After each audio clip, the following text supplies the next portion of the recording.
They're jalapenos, and you could be running for milk or for water here. Really?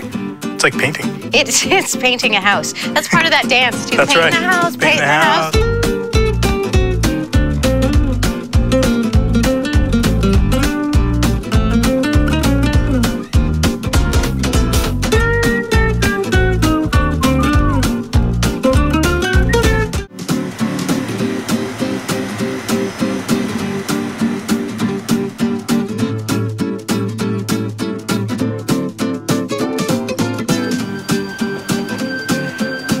Now, you're probably wondering why I'm on a bicycle. Naturally, for a greenhouse this size, you gotta be able to get around. We're in Lacombe, Alberta, where today we're gonna discover the variety of taste, size, and color of peppers. Joe, we're in a space where some people at home might not realize it is extremely warm here. What exactly do you need in terms of a climate to grow peppers? Peppers feel good when we feel good. If you feel good in here, then the pepper feels good. Well, it feels like Florida in here. But when the sun starts to shine, then it really gets quite a bit warmer. And then, of course, we start to vent the air out when it gets too hot. But how many varieties do you actually have? About 15 varieties or so. Okay. Now, what do we have here? That is a brown bell pepper. Starts out green, and it turns to this color. So it goes from this to this. Mm-hmm. Wow, it's a brown bell pepper. Yep. They grow and they size up. Then they start to be a mature green, and after a while they start to turn. It usually takes about 3 weeks from mature green to mature color. And behind us here, these vines, how long do they get? The plants will go 13, 14, sometimes 15 feet tall. Incredible. But are these actual trees? No, they're a plant. It's an annual plant. And when are peppers in prime season? We keep on picking. Like we start in March, and we continue. We pick twice a week, and go right till the end of November. Incredible. Because they make little ones all the time, and they first flowers, then they get pollinated and set, and they start to grow, and then they finally turn. This is the start of the pepper, see? There's a little flower, and we have bees actually here that do the pollination. And already there's a little pepper, see? That just started there already, see? That's a little pepper. Then it turns to be about that size. And then it gets bigger yet, and it starts to look like that. So from flower to a full, mature, succulent pepper. Now it is time to taste. Let's get right into it. Let's pick the best one here. And how do you know it's the best one? Well, if it's totally colored and no green, then it's a ripened. So okay, perfect. That's really sweet. Are we going to go a little stronger? Yeah, let's go stronger. Let's try those. I'm not trying them. Are you trying them? Why not? They're jalapenos, and you could be running for milk or for water here. Really? They're like mini pumpkins, right? But look how small the piece he's giving me. I still want you to talk after all. There you go. Well, we'll find out. Wow.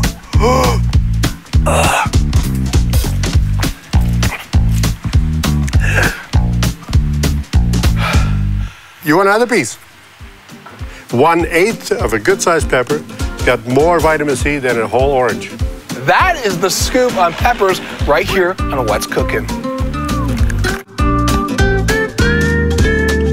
Hey, welcome back to the show. I am joined today by the lovely Jillian Harris, the Bachelorette. She's quite comical. And today we're going to talk about, you're a beef lover, but today you're going to do a lot of cooking with chicken. Yeah, I think this is good. I think it's because I'm an Alberta girl that I've always just loved beef, and I don't know why. Poultry, to me, I've never had a good time with it, but it'll be good today to see how I can cook it differently. Well, Warren and Jack are going to show you everything you need to do to make great chicken. These recipes are awesome. Okay. Now, you have something that's called the hot dog theory. What is that? Basically, I think that I can tell what kind of guy a guy is based on what his favorite hot dog topping is. Tabasco sauce. Ooh. What does that say? Well, actually, no, Tabasco sauce is a good thing. I think it means that you're outgoing, you're spontaneous, you're very creative. Obviously, you have a creative job and have lots of fun. Am I right? I think you're right. Yeah. But wait until you see what I put on my chicken. Jillian Harris.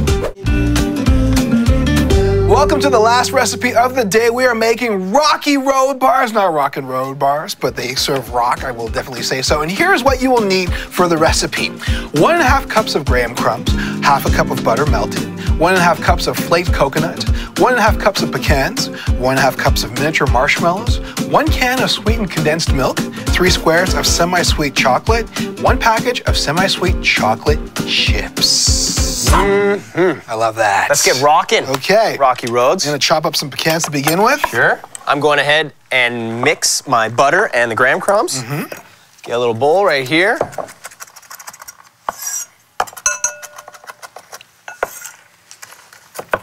Okay. Squeeze behind you for a sec. There we go. Okay, this is nicely mixed. Now, I'm gonna grab myself a 13 by 9-inch baking dish and I'm going to lay this out on the bottom. And I've placed some parchment paper inside the dish, and that's gonna make it really easy to remove our dessert here. And what I'm gonna do now is I'm gonna press the crumbs down on the bottom of the dish, make sure it's spread out evenly. I like that method of measuring cup. Very nice. Yeah, well, it's nice and heavy, it's flat, works great. Nicely even spread here. And this recipe is also great for your kids to do at home. Chop up nuts for them. That way they don't have to do any actual cutting. And then the rest is just mantling. It's great here. We're gonna spread now the coconut right on top here. That's nice. And next step would be right in here, your pecans. You can layer those on top. Look at that. Just spread it evenly.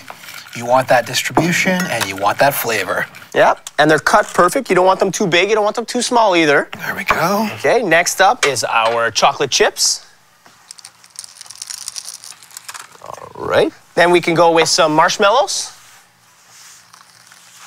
Look at the layers. It's amazing. Jack would have a song for this right now. She would. Oh, no, don't even try to get me to sing a song on TV. No, that's not going to happen. Ain't gonna happen. No. Great. And we're gonna pour our condensed milk right over the top. Go for it. Now, what you wanna do is try to evenly distribute it. So go very gentle. Don't pour it all at one spot. There we go. Now, here's a bit of a tidbit when it comes to condensed milk and sweetened condensed milk. Normal condensed milk has 60% less water because of the evaporation. But when it comes to sweetened condensed milk, it's got 45% of sugar added to it. It's used in a variety of dessert dishes, similar to this one. That's right. Good one. Nice info. The condensed milk in this dish is what's gonna help hold it all together with the marshmallows and the chocolate. Yeah, get the rest out of there. No, you get it out there. I want to ensure that we get it all out. This is my kind of dish. Look at that. Now, what we've done is preheated the oven at 350 degrees. This is gonna go in for 25 to 30 minutes. So we're gonna pop that in now. Now with the chocolate squares, you melt them in the microwave as directed on the package and put them in a little plastic bag here. Now, Richard, if you wanna just cut a little hole, for sure, you can drizzle it over the top. Okay. And once that chocolate's on there, we're gonna let this whole dish cool until firm, and we're gonna eat it all. It's gonna be so great with our guests later on. Or maybe not with our guests. I'm only kidding. Guess who's up next? Patricia, and she's got another nutritional tip just for you. Look at that. Pow! And there's a reason for that. We're gonna have Moroccan tea, and I'll tell you what it consists of. Gunpowder green tea, boiling water, sugar, and mint leaves. Now. You know, go ahead. I just want to tell you something else. Okay. Yeah, go ahead, grab it. It's gunpowder. It's not gonna explode. It's not gonna explode. Okay. But the key to this tea is actually the way you pour it into the glass. Now, I'm gonna try to attempt to do this properly. Watch. Wow. And do it to what? Let's go.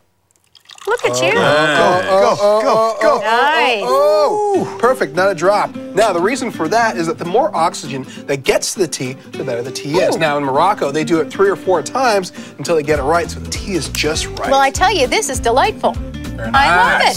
If you'd like to learn more about this tea or any recipe you saw today or see our show again, log on to our website at whatscookingtv.com. Thank you, Brandon Furler, for being with us. Thank you, sir. We'll see you next time. Go ahead, shoot. I want to try Go ahead, this shoot, from Warren. a tall building. Shoot.